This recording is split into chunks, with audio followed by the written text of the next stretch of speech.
Amici di YouTube, ritrovati sul canale Riparo Fai da Te. Oggi sul banco abbiamo una sega circolare marchio Parkside, modello PHKS 1350 E4.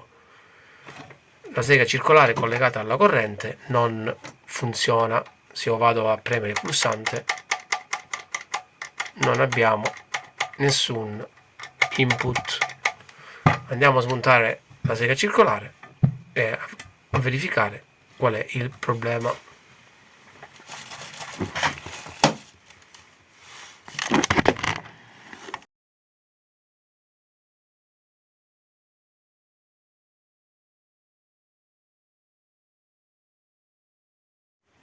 Allora, ho smontato la nostra sega circolare.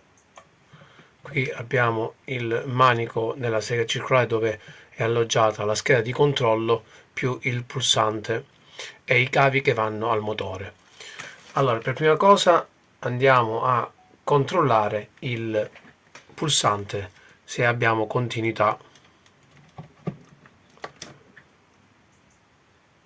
Sì, 0 ohm. Ok, abbiamo continuità sul pulsante. Ora vado a controllare la resistenza sul motore. Vediamo un attimino. Dovrei trovare qui un valore che va dai 2 ohm ai 10 ohm. Vediamo un attimino, così capiamo se il motore è in perfetto stato. Sì, abbiamo 6,2 ohm, quindi il motore è ok, almeno non ci sono interruzioni. Una cosa che andiamo a controllare, perché comunque il difetto dichiarato è che il prodotto non si accendeva, infatti l'abbiamo visto insieme. Ora andiamo a verificare la scheda di controllo del motore e io noto già una cosa sulla PCB. C'è una resistenza che si trova qui che risulta saltato, non c'è proprio. Quindi la resistenza, questa è una resistenza di shunt che serve per misurare la corrente del motore e in certi casi fa anche da limita gli spunti del motore e fa anche da fusibile. Serve anche a proteggere il triac, che è questo qui. Questa resistenza quando si apre non fa passare più corrente, quindi il prodotto non funziona. Di solito queste sono resistenze molto basse, sono resistenze che vanno dai 0,1 ohm ai 0,47 ohm. In questo caso quindi è saltata la resistenza, ma controllo anche il triac per verificare che non ci siano corti sul triac. Vediamo un attimino. Impostiamo il tester in modalità cicalio. Ok.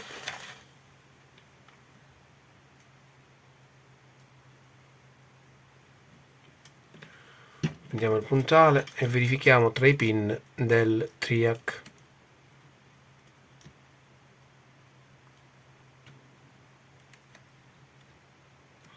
Sembra in buono stato. Sì.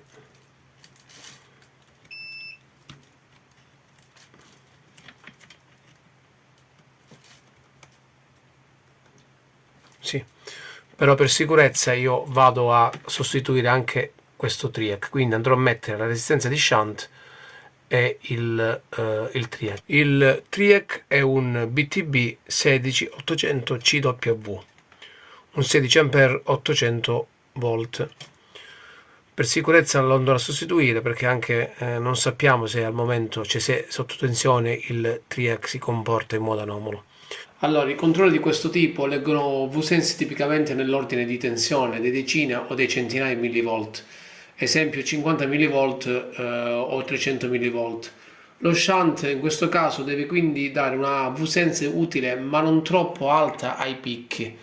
In questo caso la sega circolare che dà 1350 watt, su questa tipologia di sega viene montata una resistenza R010, cioè da 10.000 ohm. che corrispondono a 0,01 ohm. Bisogna utilizzare una resistenza SMD, una 2512, possibilmente in lega. Andrò adesso a dissaldare il triac e a saldare e a mettere il nuovo e a saldare la nuova resistenza. Allora amici, dopo aver sostituito il triac BTB 16800CW e la resistenza di shunt una R010, mentre guardavo sotto al microscopio la PCB, ho notato che c'era il microcontrollore con sigla FT61 e C21B bucato, c'era un piccolo buchino. Inoltre sul piedino 2 che collega alla resistenza 608 una resistenza SMD da 68 ohm era in corto. Quindi ora andrò a sostituire sia il microcontrollore e sia la resistenza da 68 ohm.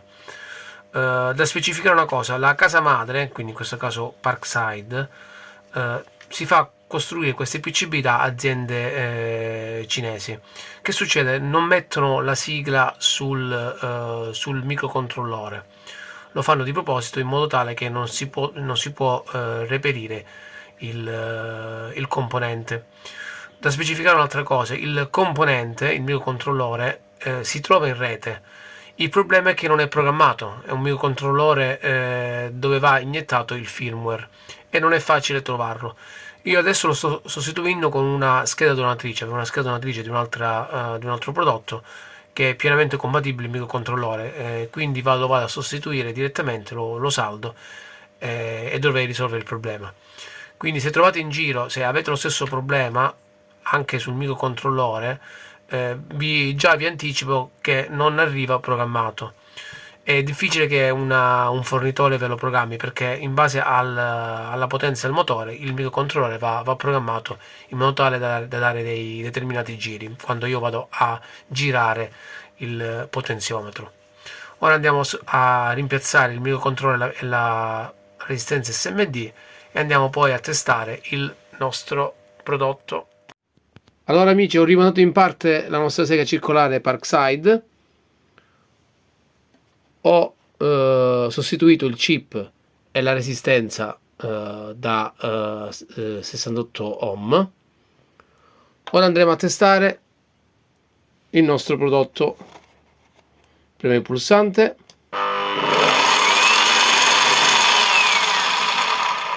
Perfetto, riparazione riuscita con successo. Se vi è piaciuto il video lasciate un like, iscrivetevi al canale e ci vediamo al prossimo video.